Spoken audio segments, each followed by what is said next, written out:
My best friend asked me to be his best man at his wedding. He loved his bride-to-be, worshipped her.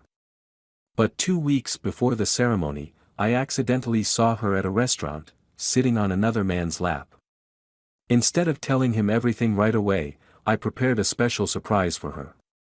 We've been friends since we were 7 years old, Josh and I. He was the kind of guy who always kept his word, helped everyone he loved, and put others above himself. The kind of friend who showed up at 3 a.m. when your car broke down in the rain. The one who remembered your mom's birthday even when you forgot it yourself. Josh Matthews was the definition of loyalty.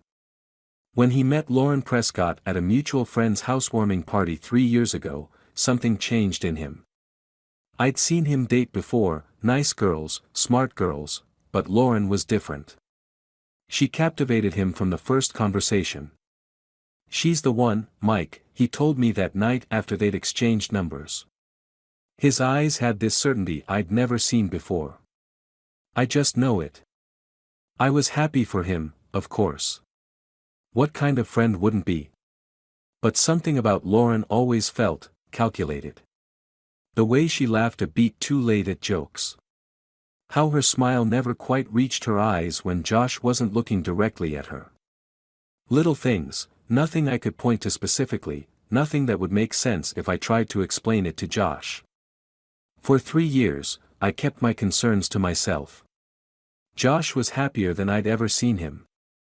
He proposed on their 2nd anniversary, and she said yes with tears streaming down her face. Perfect tears, like actresses cry in movies. "I want you to be my best man," Josh said when he called to tell me the news. "There's no one else I'd rather have standing next to me." I agreed immediately. Whatever doubts I had about Lauren, they were just that, doubts. Unsubstantiated feelings. And feelings aren't facts.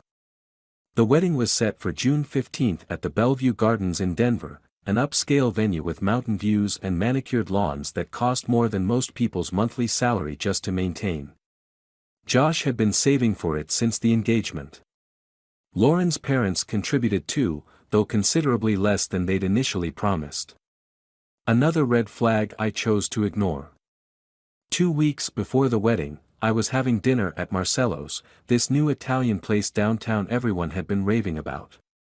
I was alone, treating myself after closing a difficult case at the law firm. The lighting was dim, the kind designed to make everyone look good and feel comfortable revealing secrets. That's when I saw her. At first, I thought I was mistaken. The woman in the corner booth had Lauren's honey blonde hair, her slender shoulders, but surely Lauren was at her final dress fitting tonight. She'd mentioned it multiple times at Sunday brunch last weekend. Josh had even joked about how he wasn't allowed within 10 miles of the bridal shop. But as the woman turned slightly, the candlelight caught her profile. It was definitely Lauren. And she wasn't alone. She was sitting with a man I'd never seen before. Dark hair, expensive watch glinting in the low light, confident posture. His arm was wrapped possessively around her waist, and she was leaning into him, her body language completely open and comfortable. As I watched, frozen with my fork halfway to my mouth, she laughed, genuinely laughed, at something he said, then shifted to sit on his lap. My stomach dropped. This wasn't a business meeting. This wasn't catching up with an old friend. This was intimate. This was betrayal. I carefully set down my fork and reached for my phone. My hands were steady as I opened the camera app and took several photos, making sure to capture different angles, different moments. Lauren kissing the man's cheek. His hand sliding up her thigh. Their fingers interlaced on the table. I didn't confront them. I didn't make a scene. I paid my bill quietly and left, the photos burning a hole in my pocket like radioactive material. That night, I barely slept. I stared at my ceiling fan, watching it go round and round, much like my thoughts. Should I tell Josh immediately? Would he even believe me? Lauren would deny it, of course. She'd say I misunderstood, that the man was a cousin, a colleague, anyone but what he obviously was. And without knowing who this man was to her, I'd be working from a disadvantaged position. By morning, I had made my decision. I needed more information. I called in sick to work, something I hadn't done in 3 years, and parked outside Lauren's condo building. She lived separately from Josh. They were saving living together for marriage, she'd explained with that perfect smile. Now I wondered if the real reason was to maintain her freedom for exactly this kind of betrayal. At 10:45 a.m., she emerged wearing large sunglasses and carrying her designer tote. I followed her at a safe distance, grateful for my nondescript sedan that blended with every other car on Denver's busy streets. She drove to an upscale apartment complex in Cherry Creek, one of those places with doormen and private elevators. I watched her greet the doorman by name before disappearing inside. I waited. 2 hours later, she emerged, looking slightly disheveled. Hair not quite as perfect, lipstick refreshed but slightly outside her natural lip line. Small details that told a damning story. Over the next 3 days, I built my case like the attorney I was. I followed Lauren and identified the mystery man, Ryan Calloway, 34, financial advisor who had recently transferred back to Denver from the New York office of his firm. I dug deeper. Social media revealed the truth. Ryan and Lauren had dated for 2 years before he moved to New York for work.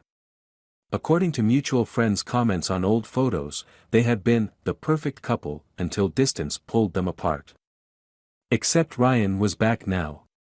And Lauren was 2 weeks away from marrying my best friend. I considered my options carefully. I could show Josh the photos immediately, but there was a risk. Without context, Lauren could spin this.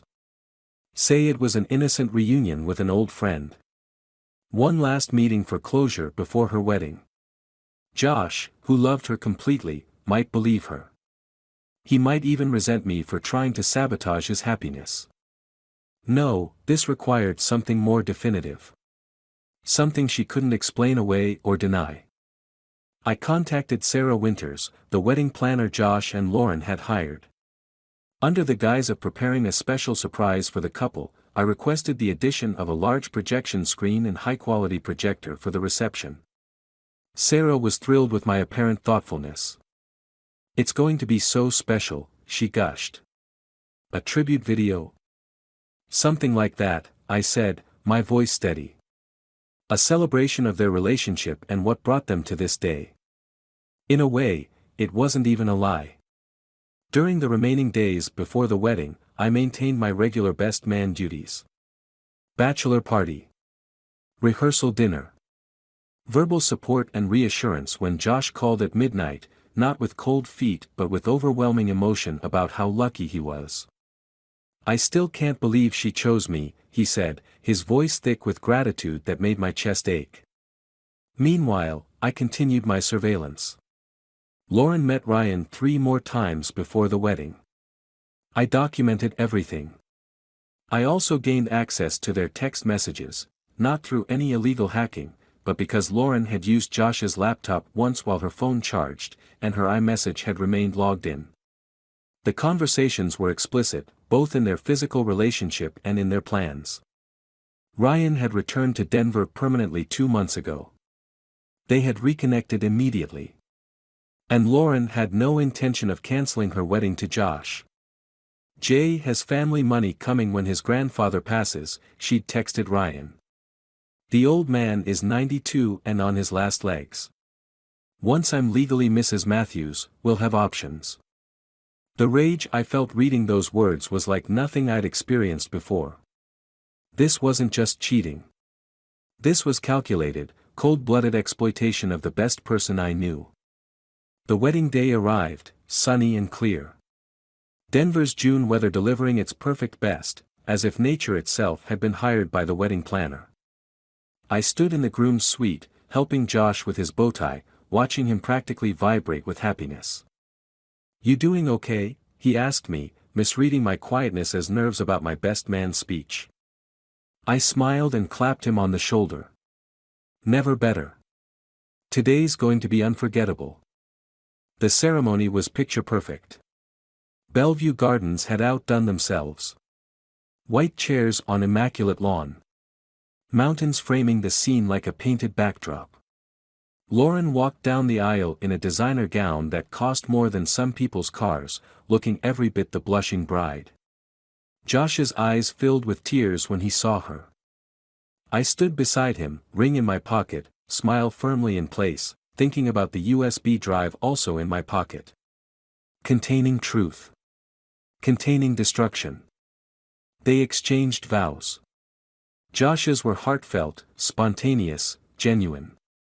Lauren's sounded rehearsed, lines delivered by an actress who'd studied what emotional sincerity should sound like. The ceremony concluded. They kissed. Guests applauded. Photographers captured everything. The reception began at sunset in the garden's glass-walled pavilion. Cocktail hour, followed by dinner. Toasts were made, parents, maid of honor, and finally me. I gave exactly the speech Josh expected, funny college stories, heartfelt observations about his character, warm welcome to Lauren into our circle of friends. To Josh and Lauren, I concluded, raising my champagne. May your marriage be as beautiful as today, and may you always be as happy as you are in this moment. Everyone drank. Lauren smiled at me, probably the first genuine smile she'd ever given me. Little did she know why. After dinner, when the band took their first break and guests were pleasantly full of food and alcohol, Sarah the wedding planner dimmed the lights and announced, "Ladies and gentlemen, please direct your attention to the screen. Josh and Lauren's best man has prepared a special tribute to the couple." The projector hummed to life. The screen filled with the opening image, Josh and Lauren on their first date, a selfie he'd taken at Red Rocks Amphitheater. They looked happy, excited, beginnings of something beautiful. More photos followed. Their first vacation together in San Diego. The holiday party where they'd announced their relationship to our friend group. Josh surprising Lauren with concert tickets on her birthday. Their engagement. Lauren was smiling, squeezing Josh's hand. He looked at her with such adoration it physically hurt to watch. Then the montage shifted. No warning, no transition. Suddenly the screen showed Lauren entering Ryan Calloway's apartment building. Lauren and Ryan at Marcello's, her on his lap. Their kiss in his car. Screenshots of text messages, carefully selected to tell the complete story of their relationship and their plans for Josh's inheritance. The final image, Lauren's text from yesterday. "One more day of pretending, then we can stop hiding. Jay suspects nothing." The room went completely silent. 200 people, not a single sound. Even the catering staff stood frozen, trays in hand. I rose from my seat, champagne glass still in hand. "I'd like to make one final toast," I said, my voice cutting through the silence. "To truth. To loyalty. To what people deserve." Lauren was on her feet now, face drained of color. This is fake. Photoshopped. Mike has always been jealous of us, of what we have." Josh hadn't moved. He sat perfectly still, eyes fixed on the screen, which now showed a video clip of Lauren and Ryan from 3 days ago, kissing outside his apartment. "Michael, how could you?" Lauren's mother shrieked, but her voice lacked conviction. She'd seen what everyone had seen. I turned to Josh. "I'm sorry. Not for this," I gestured to the screen, "but for the pain. You deserve better. You always have." Josh slowly stood. The room seemed to hold its collective breath. He looked at Lauren, really looked at her, perhaps for the first time seeing what had always been there behind the perfect smile and practiced tears. "Is it true?" he asked, his voice surprisingly steady. Lauren's survival instincts kicked in. She rushed to him, tears flowing. "Baby, no. I can explain everything. Ryan is an old friend." "Is it true?" Josh repeated, each word deliberate. Lauren's eyes darted around the room, calculating her odds, searching for an escape route. Finding none, her expression changed. The mask slipped completely. "You were never going to be enough," she said, voice suddenly cold. "You're comfortable, Josh. Safe. Ryan is exciting. He challenges me." A collective gasp rippled through the gathering. Josh nodded slowly, as if confirming something he'd suspected deep down but had refused to acknowledge. Without another word, he removed his wedding ring and placed it carefully on the table. Then he walked out, shoulders straight, head high, dignity intact even in betrayal. Lauren turned on me, fury replacing the calculated mask. "You've ruined everything," she hissed. I smiled, feeling no pleasure but a sense of justice served. "No, Lauren. You did that all by yourself. The aftermath was what you might expect. Chaos. Shouting. Lauren's parents trying to salvage their daughter's reputation. Ryan Calloway was nowhere to be found. He'd been invited to the reception by Lauren but had texted her an hour before claiming a work emergency. As if he'd somehow sensed the trap closing. I found Josh in the garden, sitting on a stone bench, looking at the mountains now silhouetted against the night sky. "How long have you known?" he asked as I sat beside him. 2 weeks, I admitted. "I saw them at Marcello's by chance." He nodded. "Why didn't you tell me right away? Would you have believed me? Without proof?" He was quiet for a long moment. "I don't know," he finally said. "I loved her so much I might not have seen the truth, even if it was right in front of me." Lauren left the venue in disgrace, her parents escorting her through a gauntlet of whispers and stares. The wedding guests dispersed gradually, the celebration transformed into a somber vigil for what had been lost. Josh insisted the catering staff pack up all the food and deliver it to a downtown homeless shelter. "No sense in wasting it," he said. Even in his darkest moment, thinking of others. Ryan Calloway blocked Lauren's number that night after seeing the social media fallout. He transferred back to New York the following week. Lauren's carefully constructed future collapsed like a house of cards in a strong wind. I expected to feel triumph, or at least satisfaction. Instead, I felt a complicated mixture of relief that Josh had been saved from a disastrous marriage and sadness that he had to experience such profound betrayal. 3 months later, Josh and I hiked one of our favorite trails in Rocky Mountain National Park. He seemed lighter, freer, though sometimes a shadow would cross his face when something reminded him of Lauren. "Do you regret it?" he asked as we rested at the summit. "The way you handled it? You could have told me privately." I considered the question carefully. Sometimes I think I was too harsh, too public. But then I remember her plan, how completely she would have destroyed you, piece by piece, over years. And I think maybe the harshness was necessary. A clean break rather than a slow poison. Josh looked out at the endless stretch of mountains. "I'm not sure I've forgiven you for the method," he said quietly. "But I'm grateful for the outcome. It wasn't a perfect ending. Life rarely offers those. But it was truthful, and truth, however painful, is always preferable to beautiful lies." As for Lauren, I heard she moved to Chicago to start over. Sometimes I wonder if she learned anything from what happened, if she's capable of genuine change. Other times I remind myself that her story isn't mine to worry about anymore. My concern is and always has been for Josh. He's dating again now, cautiously, thoughtfully. The experience changed him, as profound betrayals tend to do. But his essential nature, his kindness, his loyalty, remains intact. And that, I think, is the real victory.